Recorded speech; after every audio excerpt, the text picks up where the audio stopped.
A lot of things that afflict our communities nowadays, and when I say our communities, I mean all human families, just the world in general, especially with the youth. A lot of these things are things that's just now being developed in the youth. We have different devices that wasn't available back then, so it's affecting birth, it's affecting the biology of the children. I'll give you an example. A lot of my research on autism and people on the autism spectrum, there's a lot of nutritional things that's very similar. I'm not gonna go too deep into it, but when you start to notice certain patterns, a lot of chips, a lot of salt.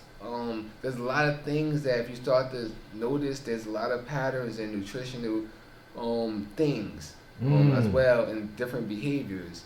And especially with when we deal with, and I'm not a professional psychiatrist or psychiatrist, so I'm not going to go too deep into the actual spectrums, but there are solutions. Well, let me rephrase that, not solutions, because that would infer that there's a problem. There are things that can be done in any situation. It's just us doing the knowledge to what can be done and actually doing it. That can be the difference in how our communities look. Right. Okay. So you know that. We're touching on like my own personal history, right? So this is why this is fascinating for me, because actually what you're talking about is simply the right and wrong foods. Yes, that has a lot to do with it, mentally and physically. You You can say something to a child and they can never talk again for the rest of their life. You can say something to a child and they can never talk again and be nonverbal from 5 years old until their whole life. So it's mental and physical food. Wow. Okay. Well, one word can change a nation. One word can change absolutely. a baby. And we have this is something that we learn in our nation, right? Yes. But just to touch on the physical foods, right? And in my personal experience, like when I was in kindergarten, my mother was racking her brain on why am I bouncing off the walls like that? Why am I acting, because I was a hyper kid. I was really hyper. And then she discovered Pop-Tarts. She was giving me Pop-Tarts for lunch, and didn't realize that those things were, spiking my sugar, and I'm having this sugar high, bouncing off the walls, and then having this crash later on. So,